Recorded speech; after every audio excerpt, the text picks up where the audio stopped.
Hope you are still as excited as I am that the 49ers are going to the Super Bowl. And here's what I love most about this, Ryan. I know that everybody remembers the George Kittle at the end of the last Super Bowl in 2019, where he's holding his jersey and he says, "We will be back here and we'll be back here with a vengeance." Well, guess what? They are back and they're playing the exact same team. Now, that's going to come up in a topic later because I feel like there's some divine intervention going on here, but maybe that's just me. We'll talk about it, but we're going to talk about that. We're going to recap the Lions game a little bit, look forward to the Super Bowl, plus more next.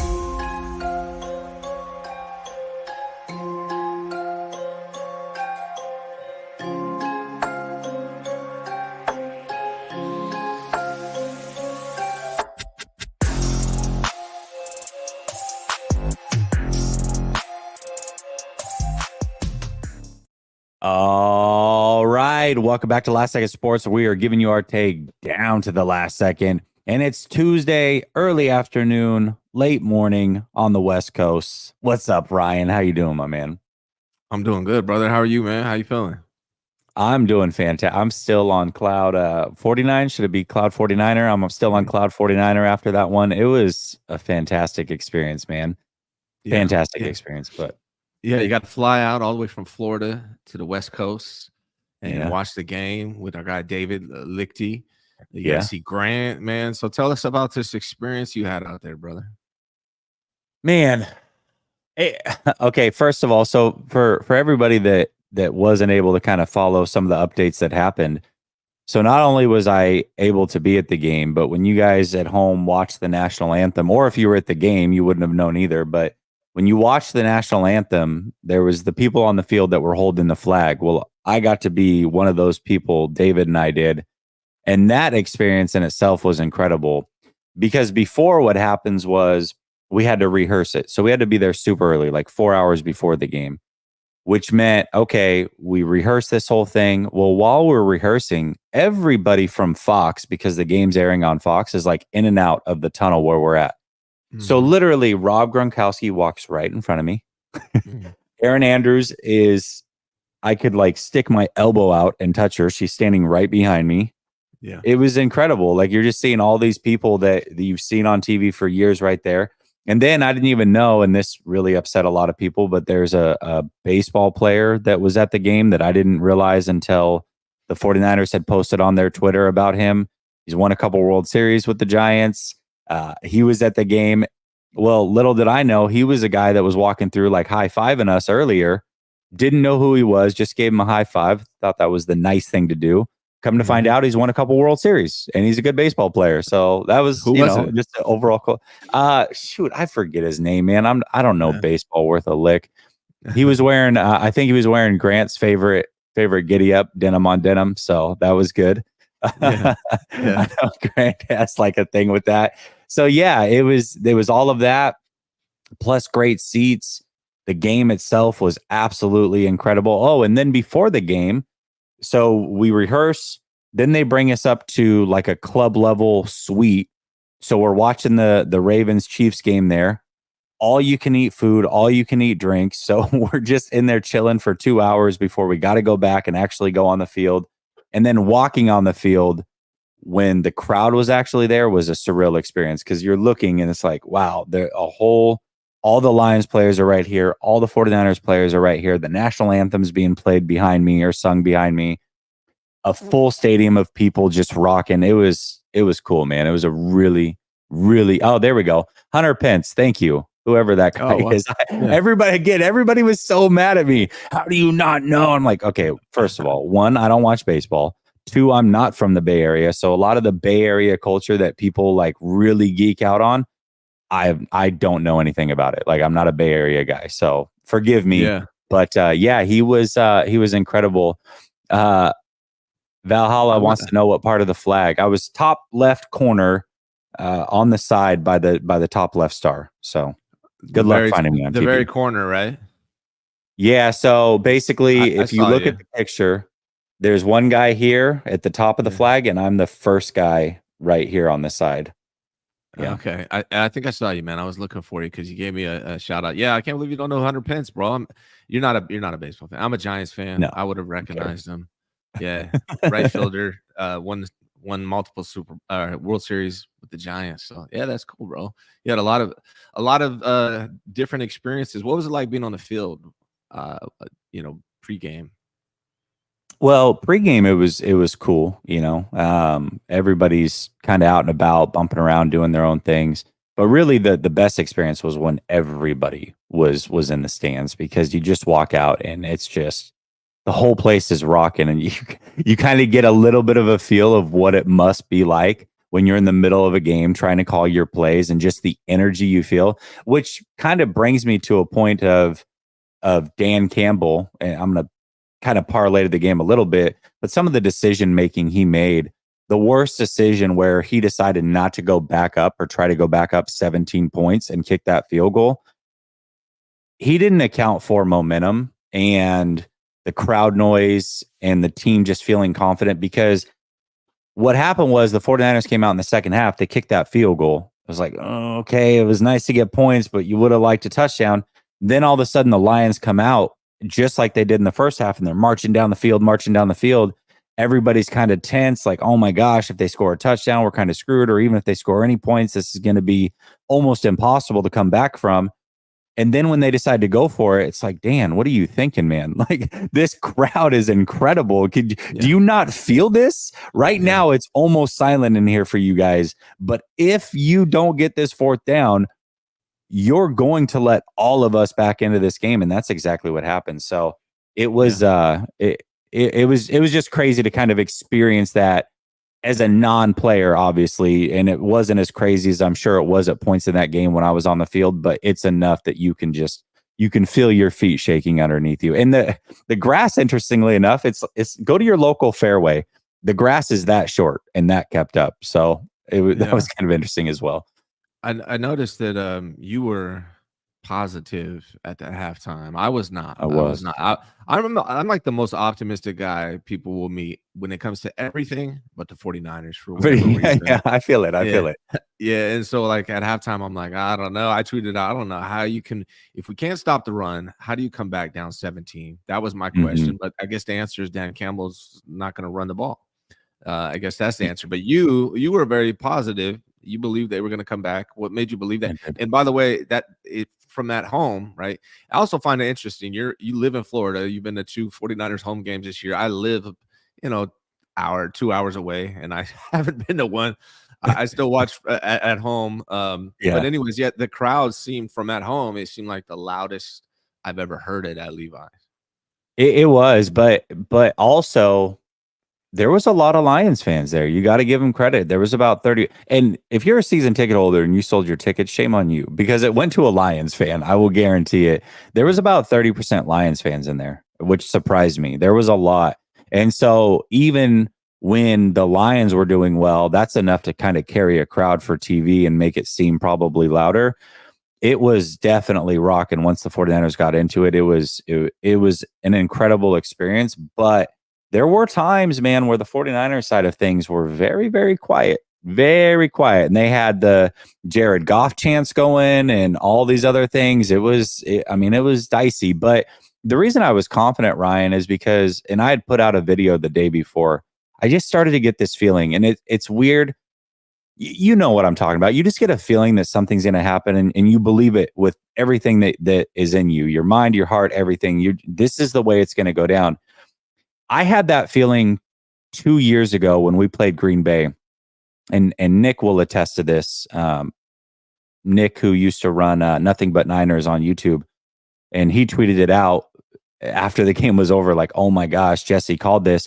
I told him, he goes, what's going to be the difference in this game? I said, I don't know, man. I just got a feeling special teams. It's going to be the biggest difference. And that's exactly what won the 49ers the game. And in this situation, I just had that same feeling that the second half, the 49ers were going to pull away. It was going to be an easy second half for them, based off of the reason last week was so tough was because the 49ers had the bye. They were a little bit rusty. You add in the elements, all those other things. Well, now they've gotten their footing in the playoffs. Green Bay had essentially played 4 playoff games prior to that because they had to win out in the regular season. Then they went on the road and beat Dallas. Then they were coming to San Francisco. They were ready for the playoff atmosphere and ready to go. The 49ers, I felt like, took a while to get up to speed. But when I look at the Detroit Lions, they had 2 emotional home wins. And I felt like them not resting in week 18 was a mistake. And they were going to wear down in the second half, emotion-wise and just physically, and that the 49ers would pull away. Now, what I didn't account for in that prediction was the 49ers being down 17, but that's exactly what happened. And so when that first half happened, I said, okay, it's bad. Everything went about as bad as it could. The second half, the 49ers are going to own. Now, can they own it enough to overcome 17? That's a lot of points, but I just genuinely felt going into that game and as I was at the game that the second half, the 49ers were going to do a lot of damage, and that's exactly what happened. What was it like being there for the Ayuk catch, the 51-yard off the face mask?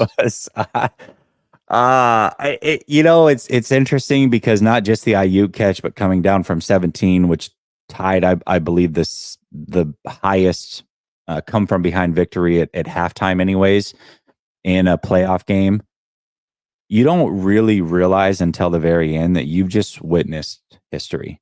And if that catch was made to put the 49ers up to win that game, that would have been the catch 4. Like, we would have labeled that the catch 4. That's how important that catch was. And that play was at that time in the game I think that was to tie the game. That was huge. Or no, that was to get down 7, I think. But that was huge. That was huge. It was right after, if I remember the sequence properly, it was after the missed field goal. It was that same drive. So big deal. Very, very big deal. And yeah, man, I mean, the crowd went nuts. And then we're trying to figure out, because we don't see all the replays that you probably see on TV.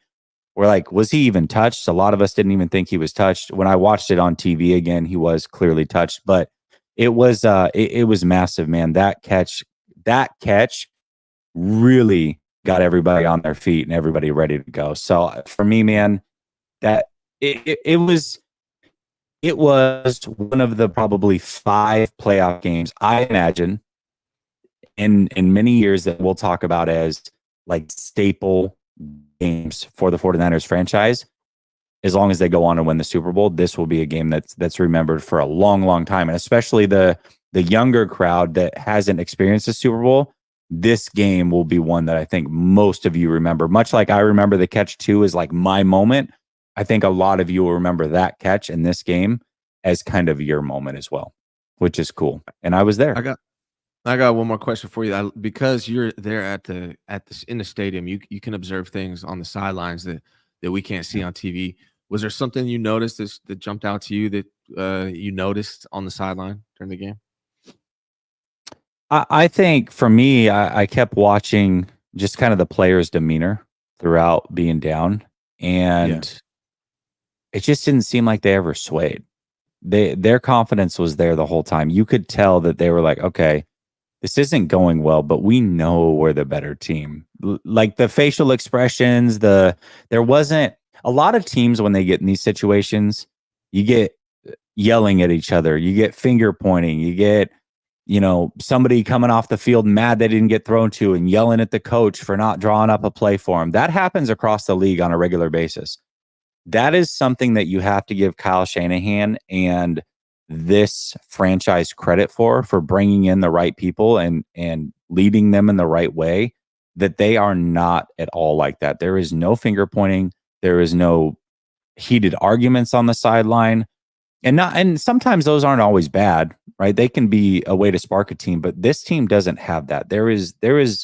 They are lockstep all the way through. And it was interesting to see that in person and then listen to some of the sights and sounds after the game and Kittle talking to Purdy like, hey, this is going to be an epic comeback. I can't wait to talk about it once we're presented with the trophy, the ceremony at the end. And he was saying that on the sideline. They all had all the confidence in the world. So Kittle's insane. Yeah. In a good way, I think. Yeah. But he's nuts. Absolutely. All right, bro. Well, we'll get to some of these other topics, but let me get to some of the super chats. Brother Bob says, what a game. Love you had a great time, Nails. What's up, Ryan? Yeah, man, it was incredible. Absolutely incredible. Chris says, "How did you get selected to hold the flag?" So it was a season ticket holder thing, and David, who does the Sunday games with me or the post games with me on this channel, he's a season ticket holder. He responded immediately. I guess within 3 minutes it had already closed off because they only need so many people. And yeah, we got selected. So that was cool. Keenan says, I was in shambles. Good morning, fellas. Everybody was, and it was crazy because I had posted on Twitter, like, listen, this team's gonna come back. I believe it, whatever. You going back now, I went back like the next day and read all of the comments, and it was like, man, really, truly, 90% of people didn't believe. They're like, you're an idiot. You're not, what are you watching? This team can't do this team can't do that, and this and that. And these are carryover from last week. We got lucky last week. And it was just everybody completely lost faith that this team was going to win. I was like, all right, we'll see. I mean, if I'm wrong, I guess I'm wrong, but I just really felt like they were going to come back. I was confident in that. Yeah, you were right. Yeah, I got lucky on that one. Brother Bob says, "Yep, this is our damn year, but there's Mahomes." We're going to talk about that. Josh says, "Everyone in my house was down at halftime, damn near in tears. I told everyone we're not out like this. We're not going out like this. This game ain't over." Then I reminded them we've come back from 17 in the NFC Championship for epic. Yeah, it was epic. Brother Bob says, "I love how CMC Bish slaps Chauncey Gardner-Johnson." Yeah, he did, man. He definitely did. They had an axe to grind with Chauncey Gardner-Johnson, and I'm glad that they did. I'm glad they did. But let's talk about, I saw 187 with his typical BCB in there saying, giving the Brock chance. Let's talk a little bit about Brock Purdy, man, because I think that there's some mixed reviews on his performance. I'm curious to know what your thoughts are on that game, and not try to remember in the moment as well, because again, I don't want anything in hindsight. And if your opinion changed, that's okay too. But if it did, give us, hey, in the game, I thought the performance was this. After going back and watching, I now think it's this. Or, what, maybe it was consistent the whole way through. What were your opinions on his performance in this game? Because like I said, it really is a mixed review right now. Yeah, I mean, I think if he would have continued playing like he did in the first half, in the second half, it would have been really bad, right? I mean, he didn't have a great first half. If we're being real here, nobody really on the Niners had a great first half, honestly speaking. Yeah, it's not So just yeah, I him. mean, yeah, it wasn't just him. And then we saw the interception. I'm like, here we go. But it's really that second half turned it around for me. And in the game, Brock Purdy was 20 for 31, 267 yards, a touchdown, a pick, 51 yards rushing, 318 total yards. But in the second half, 13 of 16, 174 yards, one touchdown, 132.8 passer rating, three scrambles for 52 yards. Really, that second half was just absolutely elite by Brock Purdy. So that second half, obviously, biggest comeback in NFC Championship history, I believe. I mean, it's just amazing. Like, what I saw from Brock is just how calm he is under whatever the situation is. He's the same calm dude. I love that he was taking shots and giving Ayuk chances, opportunities to make plays. I mean, there was the one down the sideline. It was, he turned into the corner. Ayuk turned into the corner on that one and had to break that up. But like I told Grant yesterday, those kinds of passes don't bother me. If it's single coverage, Brandon Ayuk versus whoever, just throw it up. Give Brandon Ayuk an opportunity to make a play. It doesn't bother me at all. Yeah, it was a little deep, a little too far on that one. Same with the one where, people say it was a PI. Maybe it was. Looked like it could have been a little bit. Bounced off the defender's face mask. Ayuk made the play. But both of those plays have one thing in common: is single coverage. He throws it up, lets them make a play. And that's something we didn't get to see under Jimmy Garoppolo. Jimmy Garoppolo would not throw deep hardly ever. And if he did, it's because his guy was wide open. And that's the only time he would throw it. And if you look at teams across the NFL, especially like who are going to be playing in the Super Bowl, the Chiefs, Patrick Mahomes all the time, if it's one-on-one, his best receiver, he's going to throw it up and give him an opportunity. And I love that about Brock. He does that all the time. Now, the last thing, and I'll get off my platform here, but Brock Purdy running the ball in that second half was the difference. Like, I mean, there's a lot of difference makers in this game, but that was the difference. I just loved his heart and his grit, and just how he's able to make plays with both his arm and with his legs. It's just a remarkable game by Brock Purdy, by the 49ers in general, and I loved his performance. Yeah, I couldn't agree with you more. And even if they had lost that game, I would have loved the performance. I think, again, I think a lot of people tie performances to wins. And I feel like a lot of people would have felt maybe differently about his performance. Like, let's say that last play, let not even picked. Let's just say it fell incomplete, the Ayuk throw. But everything else stayed the same and they came up short a little bit. I feel like a lot of people would have really bagged that performance, and some people still are. To me, there is no perfection. Like there's not perfection. Perfection rarely happens, especially in the playoffs. It doesn't happen. You're not going to be perfect with the chance to go to the Super Bowl. You're going to put the ball in harm's way from time to time. And there was, sure, you can point to 3 or 4 throws where he put the ball in harm's way. But it's all about what you said, which is willing to take the chances. I would rather somebody go out and die on their shield or their sword versus just playing it tight to the vest and going out that way. And wondering, like, what if I would have uncorked that ball? What if I would have taken this chance deep down the field? What if I would have scrambled there and instead I checked down or threw the ball away or what have you, or took the sack? There's so many things that can happen in those scenarios that leave you wondering what if those balls had been picked or fallen incomplete or what have you. I still would have liked the performance because of exactly what you said, which is he was willing to try and willing to take the chance. Now, you look at it, his running, it absolutely was a difference in that game. It was a huge difference in that game. And that is something that has been there for a long time. He just hasn't utilized it. And much like Patrick Mahomes will utilize running really in the playoffs. When you watch him during the regular season, he barely runs, just like Brock has barely ran. But once it gets to the playoffs, he has that mobility and he will run a lot more. Maybe that's something that Brock will incorporate as his career progresses throughout the regular season. You're not going to get a lot of rushing attempts. He'll run here or there. But really, when you get to the postseason, he's going to add that bag to his game a little bit and take his game up an extra notch. Personally, I don't know where the discourse was on his performance. Maybe it was because I was in the stadium and I was kind of just feeling it and they won and whatever.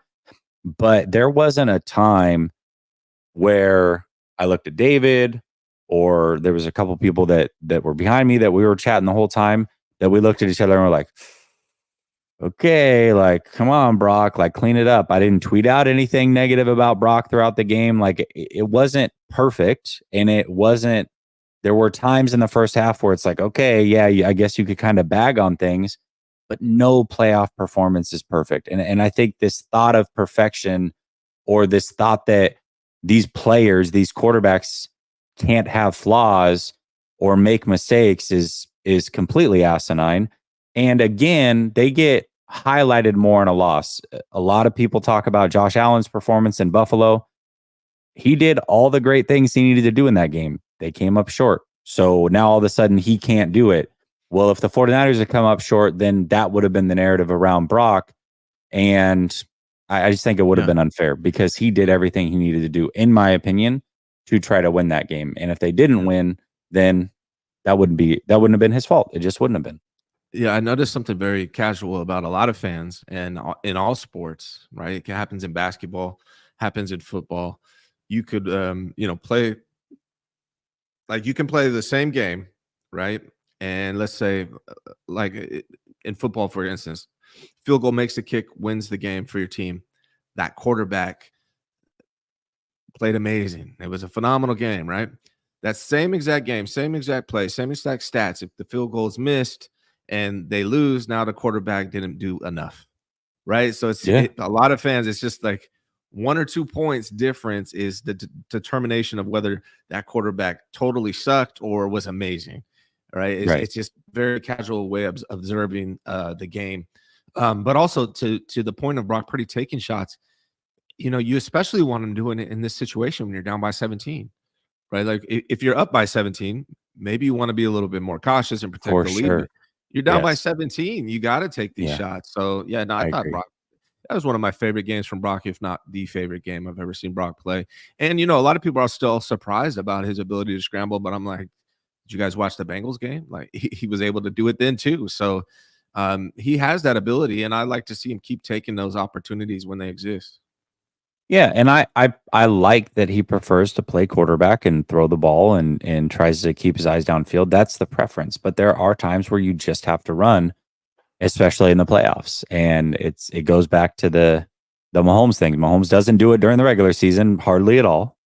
But when the postseason comes around, it's like all of a sudden he's running all over the field. And you're starting to see that a little bit from Brock, where it's like, wow, he only had like 130 something yards rushing in the regular season or whatever it was. And then he has like 45 in this game, so he has a third of that in one game. It's like, well, the ability's there. It's just he's choosing not to do it.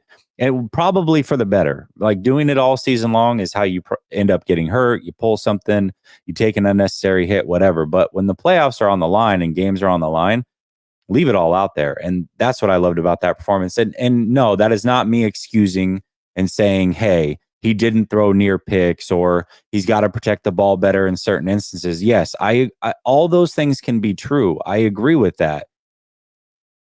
But when I assess the performance as a whole, and again, going back to what I was thinking while I was watching the game, I didn't have an issue with it. I just didn't. I thought it was a great, gutsy performance. That was my personal Yeah. feelings on it. So, Yeah. Yeah, one other thing we didn't talk about yet that I think we should mention is Brock's ability to stay in the pocket when he's about to get ripped and still make accurate throws. Like he did it to Debo. I think he made 2 of those in that game where he stayed in the pocket, made the throw, and then just got leveled. That's another thing I really like about Brock. He's not scared to stay in the pocket and take that hit. Whereas Jimmy would have been happy feet, and he was not making those throws. So another, Brock maybe had what, two negative plays, I would say. The interception and then the first sack. He got 2 sacks in a row. The first one, definitely on him. He had all the time in the world, and he just didn't let go of the ball. Outside of that, I think every play was positive from Brock, pretty much. yeah, I didn't have any issues with it at all. Yeah. James says, remembering Kittle in the closing minutes of the last Super Bowl, I will be back and I'll be back with a vengeance. And now they are against KC raises the hair on my arms, a little destiny feeling. Oh, James, that's what I opened the show with. We're going to talk about it because I agree with you. You and I are going to agree on this topic. Junior says, hey guys, love your show. I was at the game and it was such a movie. I just hope Chase Young puts in more effort in the Super Bowl. We're going to talk about him as well. Glad you guys are on it today, man. You want to talk about all the same things we want to talk about. Harold says Brock played excellent, but I'd rather see him take a sack than throw late over the middle of the field. Jimmy, okay.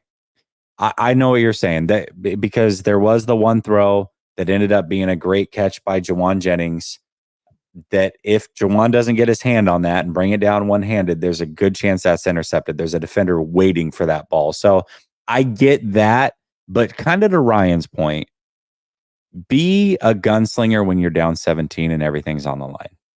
Don't do that when you're up. And I think that there's a fine line of when to activate it and when to pull those levers and when not to. And those are things that you hope that Brock, as he continues to play and refine his skills, will be able to figure out when do I pull those levers and when to not pull those levers. But you're right. I mean, it definitely is risky. It's just, what do, man? You're down 17. You got to make plays. You got to make plays. And Jason says, is JJ now a must keep? He's too clutch to let walk. What would KC or Detroit give for a wide receiver with great hands, catch radius, who won't drop key passes? Well, Kansas City's not dropping any passes in the playoffs. That hasn't happened yet that I know of. So they figured it out. Listen, Juwan Jennings is amazing for this team specifically and what he brings to this team. I love everything that Juwan Jennings is. I think his teammates love that. However, I think that sometimes we overvalue our same players. And if Juwan Jennings hits the open market, I don't think that he's not getting big time money. He's just not. He's not even getting wide receiver 2 money. He's getting maybe mid-tier wide receiver 3 money. We'll see. And maybe they can keep him because of that. But I also think that it'll be just enough money that maybe he's out of the reach of the 49ers being able to keep him. I would love to keep him. I personally don't think he will be kept, but we will see. Yeah, I'm gonna let you answer these. Well, I'm working on something for you guys right now. I promise. So Yeah. No, you're good. You're good. Yep. Keenan. Nice, Keenan. My favorite comment. Keenan says, "You don't know ball, bro." I love that. Nice. Good job. Juan says, "KC scored 0 points in the second half of the Ravens game. Do you see D'Amico replicating whatever scheme the Ravens? You mean this old habits die hard? Wilkes, you mean?" I think a lot of that was game flow. To me, and how that was going, just trusting their defense. They weren't being aggressive. Once they got the lead, they kind of just packed it in. They felt like their defense was going to do the job, and they were able to do that. Also, conditions. It was very, very, very rainy and windy at times in that game. So I think that factored into it as well. So at that point, they just figured, hey, if the Ravens can't score, let's just maintain. Don't give them short fields. Don't turn the ball over. Don't do anything risky. Let's just play it tight to the vest. And then if we need a big play, we'll go get it, much like they kind of needed it there on that final third down. And Mahomes went over the top to Valdez-Scantling and put that game away. So I think that was a lot to do with circumstances more so than maybe, something that the 49ers can replicate. That's my opinion. Zeka says 49ers play how they played the last few weeks, relying on comebacks. They will get rolled by the Chiefs. I agree with that. They cannot start slow the way that they have, especially against a team that has as much Super Bowl experience as the Chiefs. Ryan, what did you put together? Do you want to talk about it now, or are you doing it for later? Let's do it when we talk about the Chiefs. Whenever you're ready to do that, let's talk about it then. Okay, we'll bring it up. Actually, we can do it now because we're going to talk about confidence level. This is actually a great comment to parlay off of, because he's absolutely right. This team cannot play the way that they have the last couple of weeks and expect to come back against the Kansas City Chiefs. So when you look at the Kansas City Chiefs and what they've been able to do, they just beat what I think is still the best team in football. I really do believe that. Now, the Chiefs were just better on that day. Sometimes the best teams don't win. You look at the Patriots, what have you. That being said, they beat this team, and they beat them soundly at M&T Bank Stadium in the elements. Great defense, very, very good offense, well-coached team, and they low-key dominated that game. They made big plays in big moments. The fumble at the half-yard line, all of those other things. That was all things that they forced. The 49ers now 2 weeks in a row have really put together piss-poor performances, if we're being honest, in the first half. And in the second half, have done a much better job. What is your confidence level going into a game versus the Chiefs? So now that I'm looking at this, what I was just working on, I'm a little bit more confident right now. I'm gonna be real. I said it yesterday. I tweeted it out. I asked for everybody's confidence level. Got a lot of answers. Anything from people fully confident to not confident at all. I'm right in the middle. I feel like I got like a 5 right now. I don't know how to predict this game yet. If I'm predicting with my mind, I don't know how to call it right now. If I'm predicting with my 49er homerism, obviously I'm going to pull for the Niners and hope the Niners win this one. But I was just looking at the 49ers and Chiefs common opponents, and they have 8 of them this year. The Chiefs are 5-3 against those opponents. The 49ers are 4-4, so very close. Then I broke it down even further. The Chiefs against AFC opponents are 4-0, but against NFC opponents, they're 1-3. The 49ers against AFC is almost opposite. They're 1-3 against the common AFC opponents, but against the NFC opponents, they're 3-1. So the Vikings being the only team they lost to in the NFC. So actually very close record-wise, 5-3 versus 4-4. The Chiefs seem to do really well against the AFC. The Niners seem to do really well against the NFC. So I find that very interesting. I wasn't aware that it was going to be so close. Yeah, and I want to bring up this comment because it kind of goes back to what we were just saying with Purdy. Like, you're not going to have flawless performances, and I agree. The team's not going to have a flawless performance either, but you can't go half the game playing poor. right? You don't have to be perfect. That doesn't mean everything goes right, but there is a middle ground, right? There's great play and there's poor play. Can you at least give me like a mediocre or a good play? I'm not asking for great and flawless, but playing I'm sorry, they've played poor the last 2 weeks. When it went into the whole first half, they couldn't put up points. They put up a total of 17 points in the first half of those games. What, 4 quarters, 17 points. Like that can't happen against the Chiefs. The Chiefs, Patrick Mahomes, again, there are few quarterbacks that can do this in the league where they dictate to the defense how that day's going to go. And out of all the quarterbacks, Patrick Mahomes is the best at that. He decides how this game flow goes, right? The defense isn't going to decide nothing. If you think this defense is just going to come in and dominate that game and come back if I'm wrong, I would disagree with that going into this game. So the 49ers are going to have to score points. They cannot leave a half with 7 points or 10 points at the first half and give the other team so many opportunities to score. Because again, Green Bay, the reason they didn't put up a lot of points wasn't because they weren't moving the ball. Defensively, the last 2 first halves, these teams have been moving the ball at will on the 49ers, Ryan. At will. Now, Green Bay couldn't cash in. They messed up on a 4th down. They got down there. They just couldn't cash in. You give Patrick Mahomes those chances, he's cashing in, is my bet. If Jared Goff and the Lions are cashing in, I think he's cashing in. So you can't let them between the 20s do whatever they want. That is my concern. As far as my confidence level, though, I'm at probably an 8. I mean, I'm confident that they're going to stay in this game. I really am. I think this is going to be a highly contested game. I don't think it's going to be a blowout either way. These are 2 very good teams. I'm not at the 10 because I'm not positive they're going to win, but I know that they're going to have their chances. And I think some of these injuries with the Chiefs, these are big injuries. They're missing some key players going into this Super Bowl. Big time. I know a minute who is hurt. Who else is hurt besides a minute? Their all-pro left guard Joe Thuney is likely not going to play. He didn't play this last week. To be fair, they were without these guys this last week too, right? A minute who got hurt in the game didn't play much. Thuney didn't play going into this game, and then Derek Nottie didn't play either, and he's on IR. He's for sure not going to play. Thuney's still up in the air, but it's more like 95% chance he's probably not going to play. So this team is missing some key players going into this game, and I think that they can be had a little bit. I do. I think the 49ers can put together a very good performance here. They just can't do what they've done in the first half these last couple weeks. They can't. They can't do that. Yeah. Not against the Chiefs.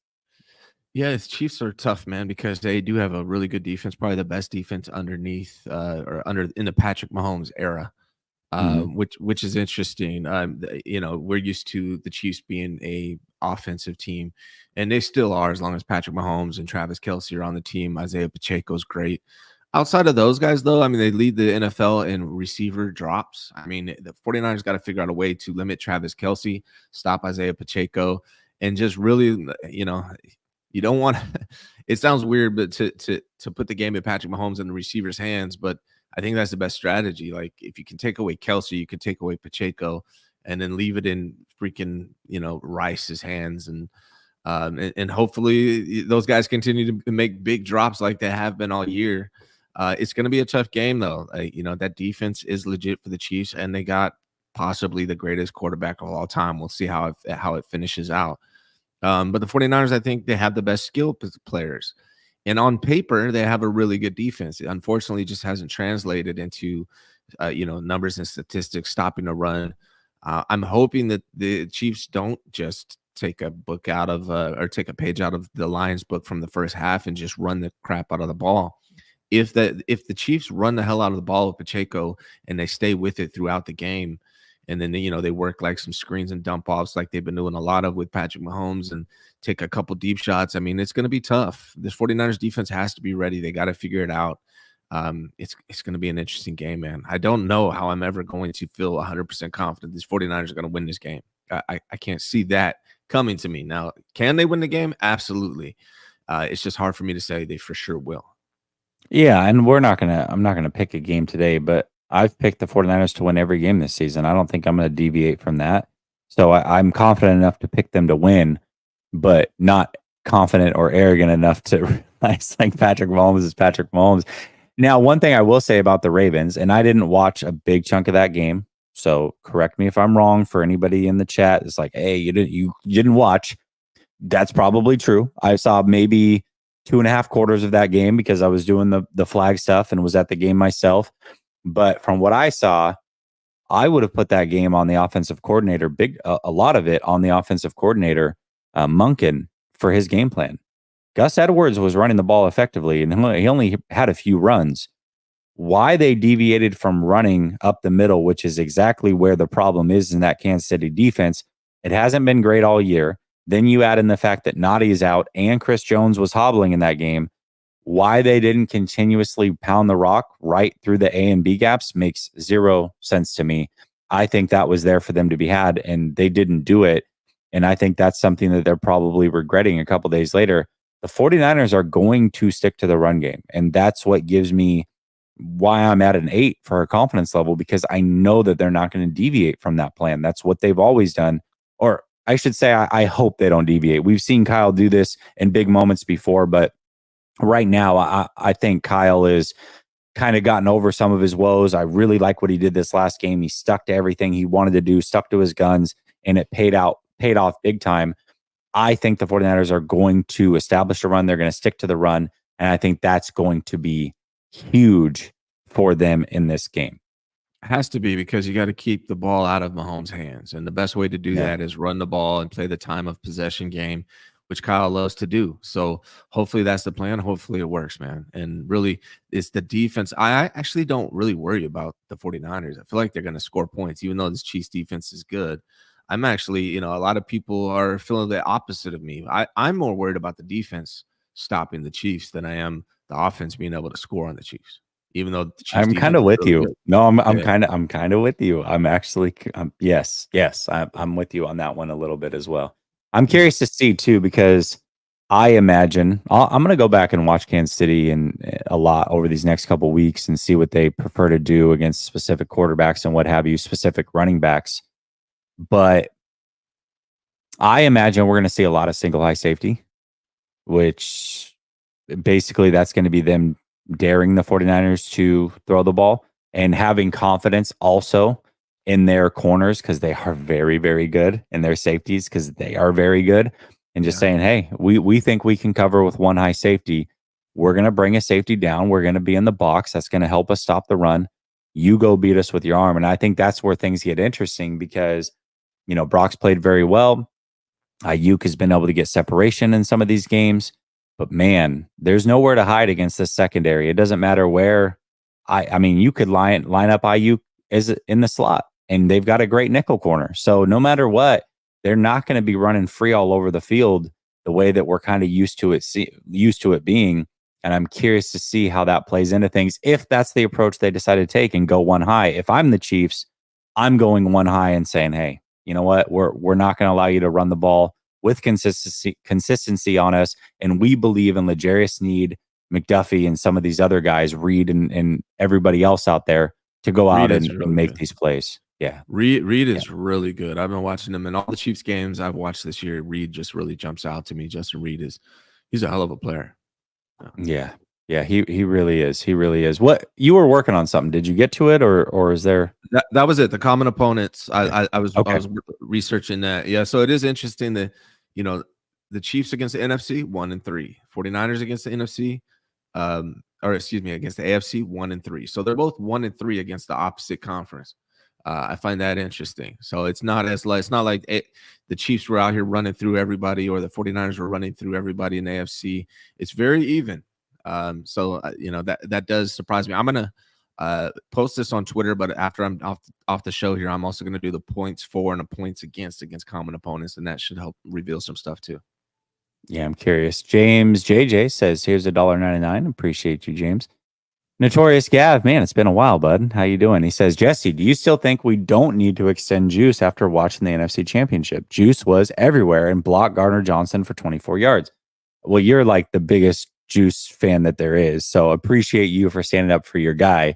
I don't know that maybe I have. I don't know that I've ever said that they shouldn't bring him back, but I think money wise would make sense that they probably eventually don't. When's this contract up? This year, next year? I'm not really sure, but you can't always keep everybody. So there's gonna be some people that you have to eventually get rid of, and unfortunately, Juice is one of those guys that I think he's a fantastic player, but Kyle doesn't utilize him enough to give him the payday that he probably warrants. So we'll see. We'll see how it goes. I'm not going to be mad if they bring him back. Not like, hey, at all costs, you got to get rid of Juice. I'm looking at the way this roster is constructed, some of the guys that they kept on the practice squad this year, and I'm kind of foreshadowing that there's a chance that he doesn't come back. Hey, Jesse, real quick, do you mind? I just want to say, third string All Pro. He likes to make these strange comments. So Saturday, dude, I do a call-in show. So I would love to see you face to face. Call in and explain what your issue is, and we could talk then. Saturday, call-in show, 9 a.m. Third string All Pro. Call in, and you can tell me face to face the comments you make in the chat. I think he's called. I think he's called into my show. So shouldn't be a problem. Call in Saturday, 9 a.m. Talk about it. James says, I didn't know we disagreed a lot. Most content creators seem to disagree with me. Tells me I'm doing something right. Yeah, maybe. I don't know what you're disagreeing with on today's show. Curious. Would love to hear your opinion. But yeah, dude, there's nothing wrong with disagreeing. I think that's a good thing. Juan says, the Ravens do not have a lot of playoff experience, and it showed so many stupid flags based out of it. Yes. That was a big part of it as well. And that can't be overlooked. They made some dumb mistakes in crucial moments, man. Dumb mistakes. James, this is why you donated the $2. I'm sure you had actually something to say earlier. Says the best part of this NFC is all those fake and phony faithfuls that always pop up this time in the season, scattered like water bugs by halftime, and with their new jersey from Target. Yeah, you speech to text. I'm pretty sure butchered that one, but I think I got it. James. And he said water bugs. See, I even said water bugs. There we go. Yeah, you're right. You're right, man. There was a lot of people that didn't believe, for sure. Brother Bob says Wilkes, rush 5, contain the run, double Kelsey. You're welcome. All right. Sounds good. Game plan set. Looks like your 2 weeks are free, Wilkes. You're good to go. James JJ says the only thing that had me comfortable in the first half is I watched the 2012 NFC with the Falcons the night before, down 17 back then also. Wow. It's actually really cool that you watched that game the night before and the outcome was similar. That's crazy. Brother Bob says Niners 31, 24 shifties. We get the championship. All right. I like it. Simone Phoenix says Lions had a top 3 rush defense. Chiefs have a bottom 10 CMC feast. That's what I'm saying. They can be ran on. I was shocked that the Ravens didn't, but then the question becomes, do they bring an extra player down in the box? And again, I'll have to watch. I'm curious to go back and watch and see if they played a lot of too high this year. If there were certain games where they played better against the run, where they went one high, I want to know. I want to know the reason behind some of those stats. Is a vengeance mindset, this is Chance, is a vengeance mindset an asset or a detriment for the Super Bowl? I think it depends on the individual, man. I really do. I mean, you don't want like ill will in your heart, right? But wanting to like get back and get what you feel is yours, I don't have an issue with that. And again, everybody's different. Motivations are different for everybody. So I personally don't have a problem. It comes down to the individual. What do you think, Ryan? Yeah, I mean, I think it's good that they're hungry to get back in there, right? But you got to pull it off, and you really need not to lose focus, right? You can get too up in that that mindset where it can be a distraction. You need to really focus on the task at hand, and I think once you get there, the main thing is to just focus on this game, play by play, moment by moment, and not really. You shouldn't be thinking about 4 years ago when you're in this game. Yeah, and I don't think they will. I think to get to the game, that's kind of the determination. But once you're there, a whole different mindset. Miguel says, against the Chiefs, would you receive or defer? Defense can't come out flat like these past 2 games. I personally would receive and try to set the tone. Kyle will defer. So regardless of what we would do, we know what Kyle's going to do. Roadhog228 says CMC and his dad will both have rings with the 49ers. Oh, giving me goosebumps. Juan says dump off passes to the running back were working well versus Kansas City. Yes, they were. Yes, they were. Cryptic says, Jesse, beginning of the season, you said you no longer fear when Brock Purdy throws deep like Jimmy G. After reaching the bowl, I can comfortably say when the ball is in Brock's hands, I believe we can't lose. Let's go Niners. Yeah, man. I literally, if you go back and watch the shows leading up to the playoffs last year, and there was a lot of conversation around Brock Purdy and his mindset. How is he going to handle the pressure of the playoffs? And I very vividly said, I vividly remember saying, the issue with Brock is not his confidence level. You are never going to see Brock shaken confidence-wise. That's who he showed to be in college. That's who he had shown to be a few games into his NFL career.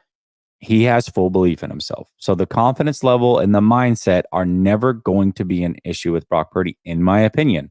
And I think that that is held true. Dazza says, how do we invest so much into the D-line, have Kasurik, yet still struggle to get pressure and not have a dominant D-line? Preaching to the choir on that one. I think we're all trying to figure that one out. Brother Bob says, addendum, Wilkes will have should have Ward, Shadow, Rice. You're welcome. All right, game plan done. You're good to go. The Wilkes is awesome. Do you have a show at 1:15, by the way? Me? No, this is my only show today. Yeah. Okay, cool. Yeah. All right. I just want to fire through these last 2. All right. A lot of comments about this one in particular. And it's what we kind of opened the show with, a conversation. And I'm going to lay out to you why I think it's a team of destiny. And then you tell me if you would make any changes to it or you disagree or what have you. The reason I do think it's a team of destiny is multiple reasons. Okay, first of all, the way that the NFC lined up, the teams that were in front of them, the 49ers were by far the best team in the NFC going into the playoffs. Then I think they got some more favorable matchups than some of the other teams that were out there. That's number one. Number two, this team is coming from behind on a routine basis, which has not happened in the Shanahan era, right? Now they're like making it a norm. 3, you're going back to the Super Bowl for the second time in the Shanahan era. You're doing it against the same team that you lost to. Like, if there's ever a time to get like some get back, why not be the same team that you lost to? And then you start to add in the injuries that the Chiefs have going into this key game to big time players. It just seems like, and to win a Super Bowl, again, like I said, I don't believe every year the best team always wins. I think that there is luck involved in every championship. Every team has to have some sort of luck. And you look at the luck, I guess, that has fallen in the 49ers' favor with the injuries going into this game, with that Ayuk catch, right, going the way that it did. There's just certain things that are falling into place that are telling me this team is going to win this Super Bowl. Like, this is a destiny play. Some things are just meant to be, and this team is meant to be, in my opinion. Is there anything you would add to that, change, disagree with? What are your thoughts? Yeah, I think I relayed that also to Grant this year, just also because of all the records being broken, right? There's just tons of records that are being broken, haven't been broken decades. And it just seems like there's just some kind of magic around this team. Now, I'm not a big believer necessarily in destiny, but it does feel like it's headed that direction. But would it surprise me completely if we lost to the Chiefs despite all of this great feeling we're having right now? No, it wouldn't. It would not, because I've been disappointed by this team. I felt this way when Kaepernick and those guys went to the Super Bowl. I didn't really feel this way when Jimmy brought these guys to the Super Bowl, to be honest. So I have been feeling that way for a while, but I'm not sure 100% that I'm sold on the whole destiny thing. Like we could go out and lay an egg, and Patrick Mahomes could be Patrick Mahomes, and you know, I think what I'm doing more is like I'm sandbagging emotionally, right? I've been disappointed the last 2 times the 49ers went to the Super Bowl.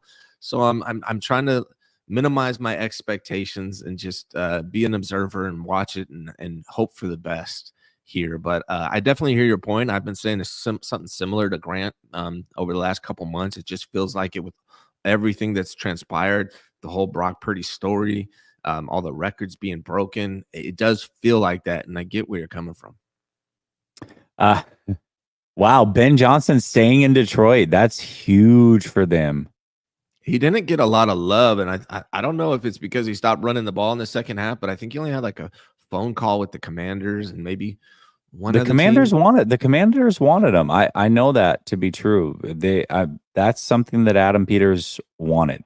Is he wanted Ben Really? Johnson specifically. So I'm surprised. This sounds like a decision that he's made to maybe stay one more year. And I haven't seen it. I haven't seen the story. Maybe I'm wrong. I'm just going off of what I know to be true. So I'm curious to see why he's staying and what happened. What was reported yesterday is that he's only had a virtual interview with the Commanders. He hasn't had an in-person interview with the Commanders. So I don't know if that's necessarily the he's case. not going to do he's not going to do in person the week of. You're not going to travel. They would have to travel to you, or you would do virtual when you're in the playoffs. So yeah, I just think if they crazy. really wanted him, they would have made that happen. I think. I don't know. I'm a little disappointed. Ben Johnson's been the hot story all year, but the way he abandoned the run in the second half is concerning. For sure. If I'm looking to hire Ben Johnson, yeah. And actually, you know what I was thinking of? Very, very interesting was Kyle Shanahan. Remember when he was the hot candidate and we ended up getting him from the Falcons, but then they abandoned the run in the second half of the Super Bowl and ended up losing. That's kind of what it reminded me of. It's like, wow, you got the hot candidate.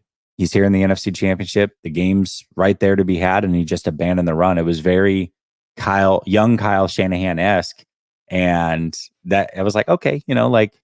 Maybe he can learn from this like Kyle did, but there was a lot of similarities there. So I'm curious. Yeah. I got to know. I want to know why that's the case. Why he's not going there. Was it a decision he made? Was it? I don't know. I'm curious to see who Washington ends up with, though. I really am. Mm-hmm. Michael Duran says, "Sorry if this has already been brought up, but Brock Purdy past Ayuk would have been money if the DB didn't PI, flag was thrown and picked up."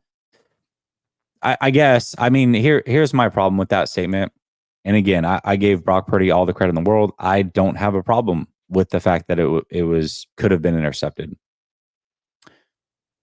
I don't know how anybody can look at that and say, I mean, what are the factors that go into it? Like to scientifically know that the ball would have been perfectly accurate, you would need to know what was the force, what speed was he running at, what was the ball? You know what I mean? Like to say that it would have been perfect. We know for sure it would have been perfectly placed if he hadn't gotten slowed down. You don't know that. I mean, maybe it would have been an underthrow. Maybe it would have.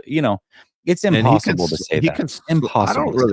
I don't really see the PI, if I'm being real. It looked like the defender was looking for the ball in the air and he was slowing down to make a play on the ball. That's not really what I saw. Interference. Yeah. That's what I saw. He thought it was going to be a little bit shorter, and he kind of slowed because he was in front of Ayuk. He looked back, he slowed down. Ayuk ran into him. Naturally, that's going to happen. That is legal contact. Yeah. And then he's like, oh, crap. And then he sped up. Really, if he didn't slow down, how do you know it wouldn't have been perfect right over the shoulder in his hands for a pick if he hadn't slowed down the way he did and misjudged it? That's what I'm saying. There's no way to know that it would have been perfect. And this isn't, Michael, this isn't against you, by the way. I know that you're like, it feels like I'm coming at you specifically. I saw this all over the place. If for this, we don't know. Like, there's so many like scientific things you would have to know to understand that it would have been a perfect pass. That being said, the result was the result. It wasn't a PI. It could have been picked. It wasn't picked. And all of that still, I like that Brock Purdy took the chance. So I didn't have a problem with it whatsoever. That's just me personally. Yeah. because they were down 14 or whatever at the time, and momentum was shifting. So yeah, I had zero issue with that. Juan Torres says, proud of Kyle for not freaking out and sticking with the run. Yes. Brother Bob says Kyle abandoned the run in our last Super Bowl too. I know. That's why I said I think he's over it. I agree. Cryptic says, I know we can't go back, but that Eagles game last year in the NFC Championship, I wonder what if Brock Purdy was healthy. Crazy, it would be the same opponent for the Niners. Yeah, right. That's kind of another thing. Assuming that they had won last year, they would have kind of had their chance to get back against the Chiefs. And then here it is again. The Chiefs somehow make it, and they are there. Michael says, I bring it up because the flag was thrown. Yeah. No, I understand. I understand you bringing it up. I understand why other people are talking about it. For me, people are trying to make concessions for Brock on that throw that don't need to be made. They just don't need to be made, because you shouldn't have an issue with him taking a shot, whether it was almost picked or not. Worst case scenario, let's say it was picked there. Detroit has the ball at the 1. You got to rely on the defense to make a play, and then the 49ers should get a short field. And listen, they caught up. Let's not forget that at 3 minutes left in the third quarter, that game was already tied. So maybe you delay the inevitable by 3-4 minutes, but worst case scenario, it's a turnover. Detroit has the ball around the 1 yard line or whatever it was, 6 yard line. I forget what it was. That's okay. I'll take my chances there. We just don't have to make concessions for Brock on it, because we shouldn't have a problem with the play is kind of where I'm coming from. Jerry Schetzel says, if you hear the audio, Purdy called helmet on that throw. Love you guys. Oh, that's true. No, I didn't even. You know what? I haven't listened to that part yet. You might be right. That's funny. All right, let's talk about, let's end on this topic. A couple of players that really, in my opinion, need to step up. And I don't think many people are going to disagree with this one.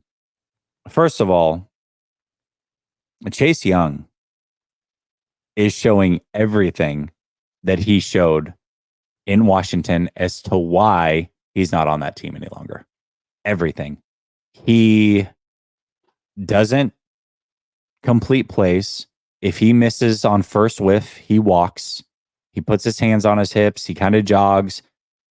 But his effort level is very, very low. And I don't know how legit this account is. It's an account of about 40,000 on Twitter. I retweeted it just because. And, they claim to have talked to a source that says the 49ers are considering benching Chase Young. Maybe that's the case. Maybe it's not. I think they should. I really think they should. And it's frustrating because this has shown up, and I've talked about this for weeks now. We've talked about this for weeks, Ryan, how on film it's been showing up, him doing this every single week, going back to the Eagles game. So this is not new. People are really starting to take notice, and it was the one play that Jahmyr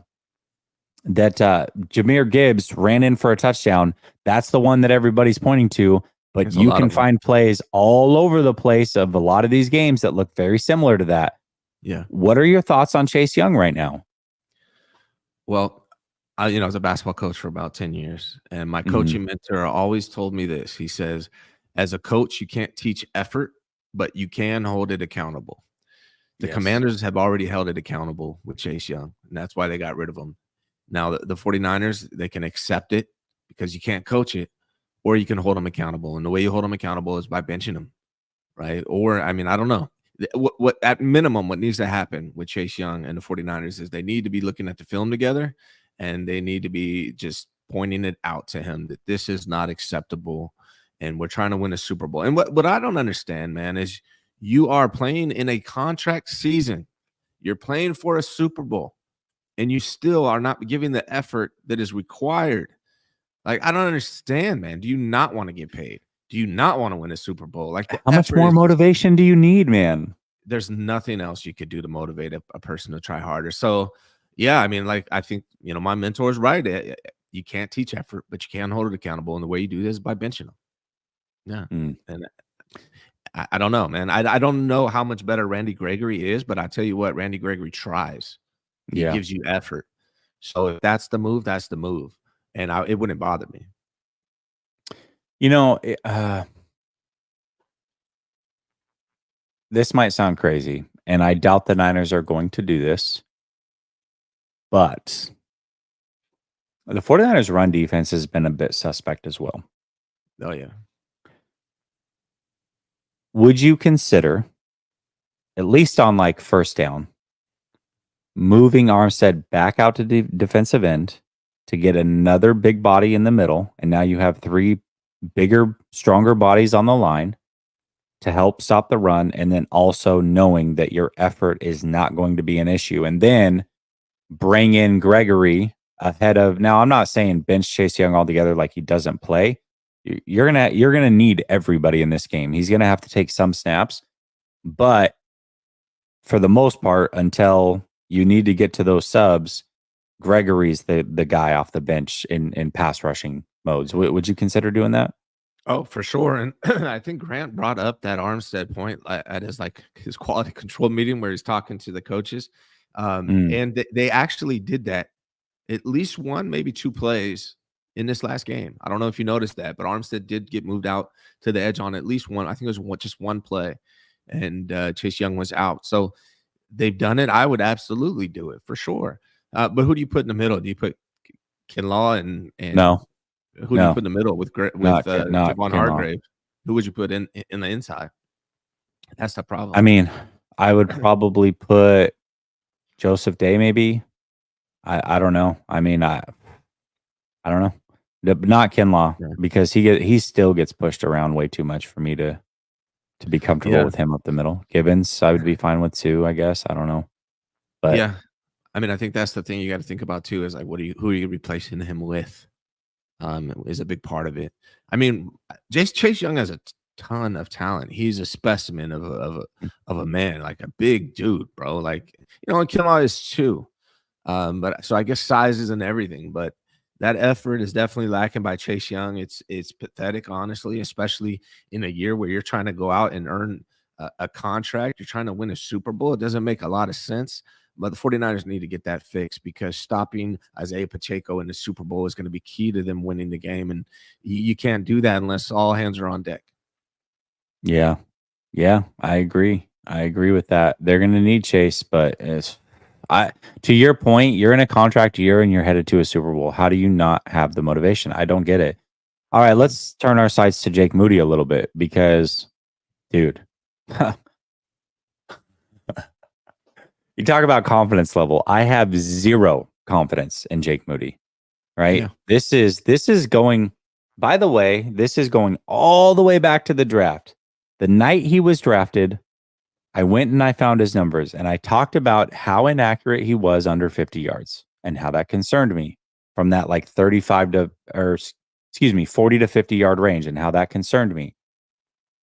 And everybody's like, oh, but he'll kick it in the end zone and he's got a leg and it'll be fine once he's in the NFL and da da da da da da da.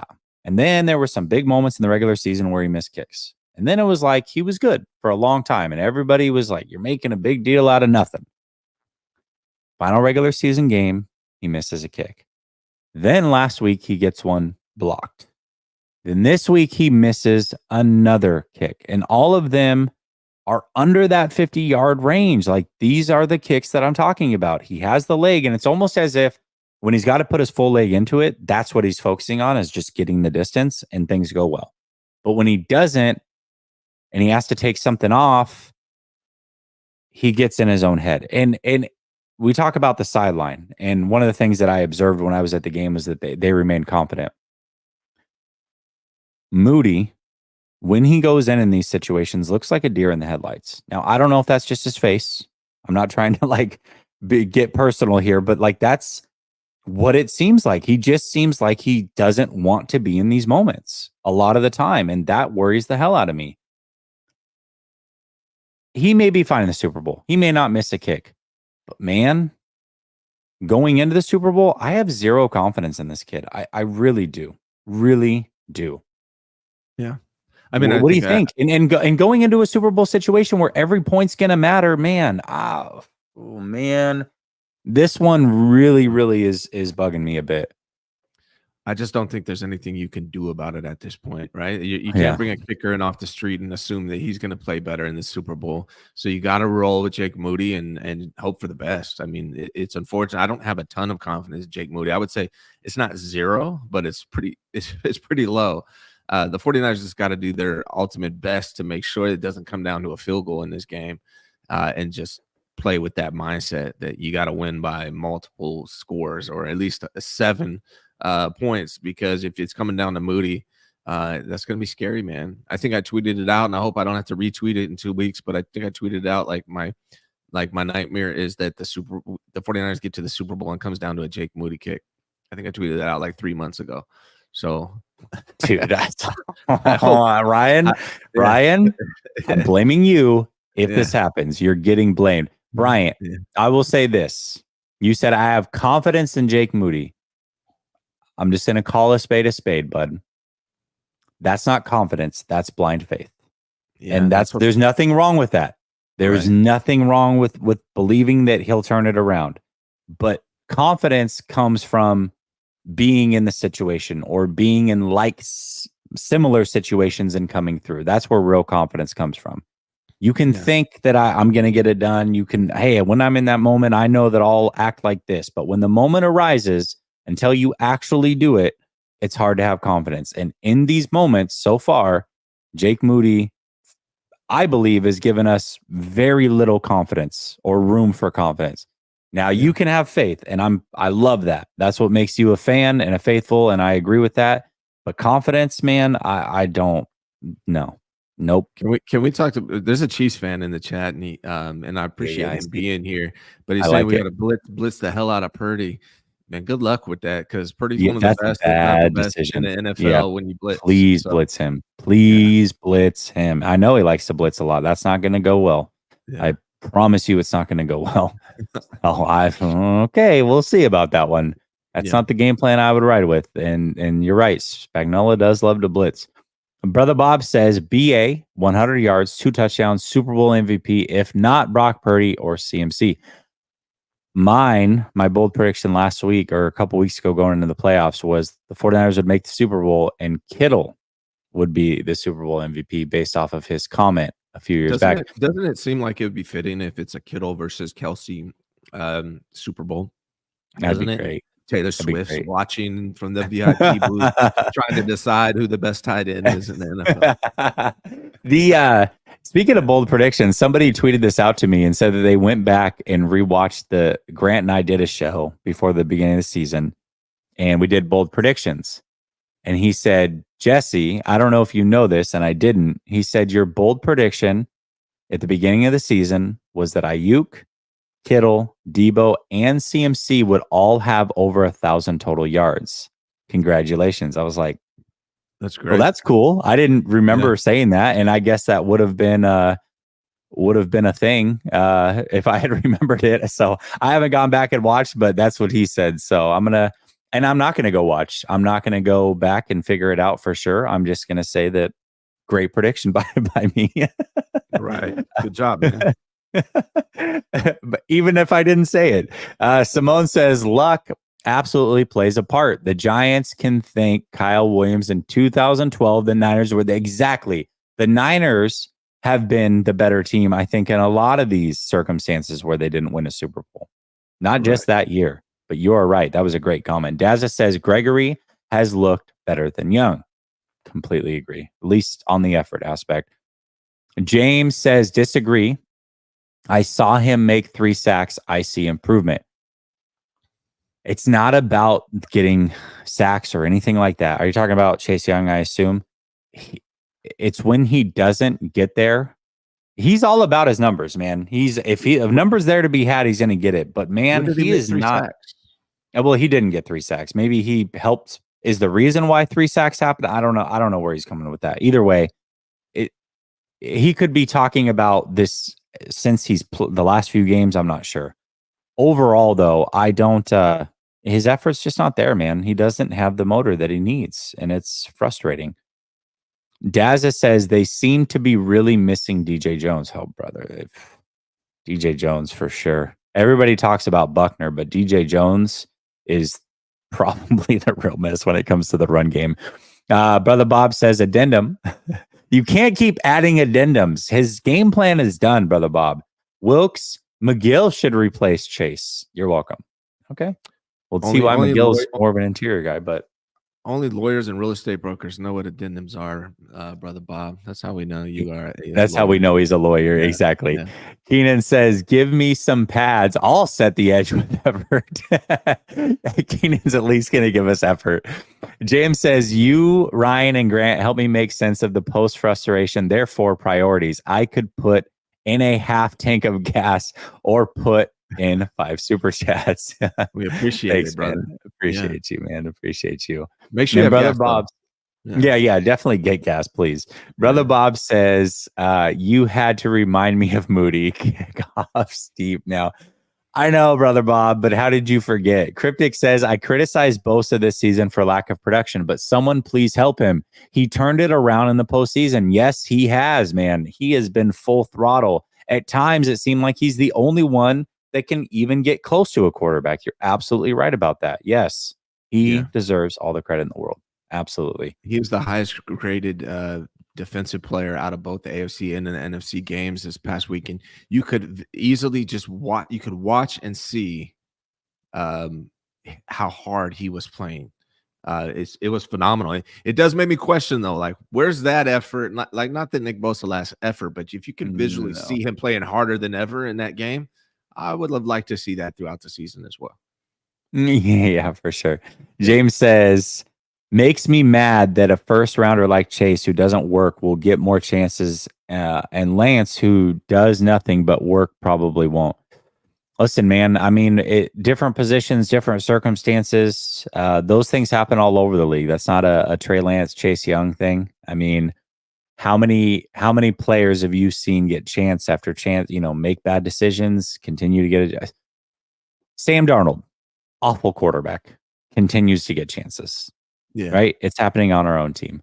Brother Bob says McGill is interior when we move Armstead outside. Okay. I like McGill. I think he's more, now he's a fat daddy, right? Like that's Rad, who used to be a part of this channel, always called the big guys in the middle fat daddies. He is a fat daddy, but I think he's more of a pass rusher than a run stopper. But that is another body that they can put in the middle. I see what you're saying. I definitely do. Ryan, thank you so much, man. Absolutely love this show with you. We went a little long, but I think we needed to after a game like that. This is my first show since that game. Appreciate everybody in the chat. I don't know what this week's going to look like. I have family in town. I have a friend coming in town later in the week, and it is the off week. There's going to be content here. We're not going to lack content. I just think that my schedule is going to be a little bit out of whack as far as the times that the shows go. So stay tuned. Make sure you've got the bell notification on for the channel. Do the same thing over at Ryan's. Much love. And until next time, peace.